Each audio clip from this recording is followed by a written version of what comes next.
बाबा साहब ने ये आरएसएस से पहले ही समता सैनिक दल की स्थापना की थी। ये जो आरएसएस है, जो आज सबसे ज़्यादा ताकतवर है, सबसे ज़्यादा खूंखार है, देश की को विघटन कर रहा है, उससे पहले बाबा साहब ने समानता का पाठ पढ़ाया।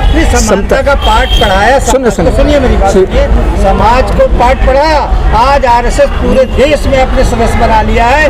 समता सैनिक दल क्यों कमजोर रह गया, ये समता सवाल बनता है। मैं बताऊंगा कि उसको जो है आरएसएस को सरकार की संरक्षण मिलती है, संरक्षण मिलता है, और हमारे समता सैनिक दल को अपना ही संरक्षण मिलता है।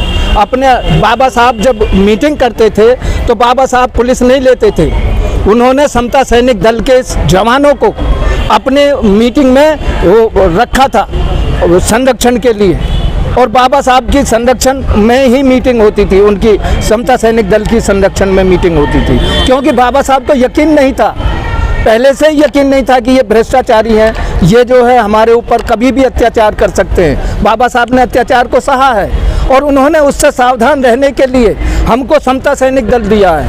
उसमें समानता, मित्रता और सारी चीज़ें भरी हैं, जिससे हम जो पिछड़े नहीं हैं, हम आप आरएसएस से पिछड़े नहीं हैं। आरएसएस वाले भी जो है तंग हैं, परेशान हैं। वो कहते हैं जो आरएसएस में अच्छी विचारधारा के हैं, वो कह रहे हैं हमको दबाया जा रहा है, हमको कुचला जा रहा है, हमारी भावनाओं की कदर नहीं हो रही है, वे भी निकल करके उधर इधर को भाग रहे हैं।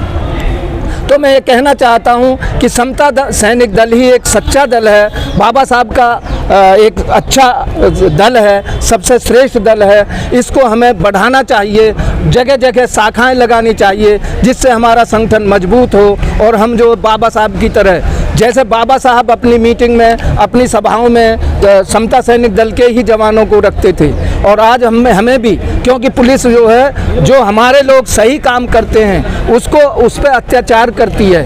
हमको पुलिस पर यकीन नहीं है, हमको हिंदू जो वो है रीतियाँ, उस पर बिल्कुल भी यकीन नहीं है। देखिए ये जो देवी देवता हैं, 33 करोड़, हम कहते हैं भाई 33 करोड़, पहले जनसंख्या ही नहीं थी, तो वे कहते हैं 33 प्रकार के, कोटि का मतलब होता है प्रकार, वे हमको तरह तरह से गुमराह करते हैं। ये जो है तो कुछ और बता देते हैं, तो कभी किसी का कुछ, अब जैसे उसको उसमें आई थी शूद्र ढोल गंवार पशु नारी, ये ताड़न के अधिकार, अब ताड़ने का अधिकार कह रहे शिक्षा का। अरे जानवर को कौन सी शिक्षा दे रहा तू, ढोल को कौन सी शिक्षा दे रहा है? तो ये हमको गुमराह करने का उनका एक माध्यम है, हमको गुमराह करते रहते हैं। लेकिन हमें जो है, अब हम जो शिक्षा के, हमारे जो बाबा साहब ने शिक्षा के द्वार खोले हैं, उसके द्वारा हम शिक्षित हो गए हैं, हम इनके गुमराहपने में नहीं आएंगे।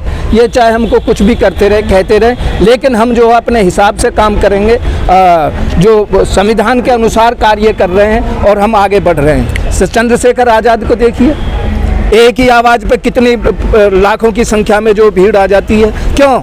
वो गलत काम नहीं करते।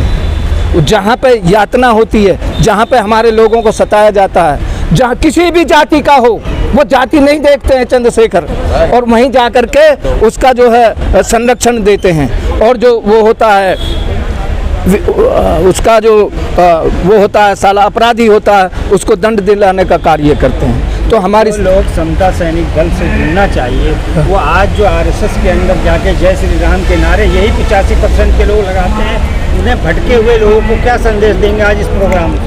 इस प्रोग्राम से हम ये संदेश देंगे कि आप जो है, वो जो उन्होंने उनको तलवार दे रखी है, उनको गाय काटने का अधिकार दे रखा है, और जो बगैर मतलब के लोग बागों को मारने का अधिकार दे रखा है, और वे जब वो फंस जाते हैं ना बुरी तरीक़ा से, वो जेल में भी सड़ते हैं। तो उनको खुद ही समझना चाहिए कि ये जो हमको जेल में भेजने का कार्य कर रहे हैं, और समता सैनिक दल जो है जेल से निकालने का कार्य करता है, ये आगे बढ़ाने का कार्य करता है।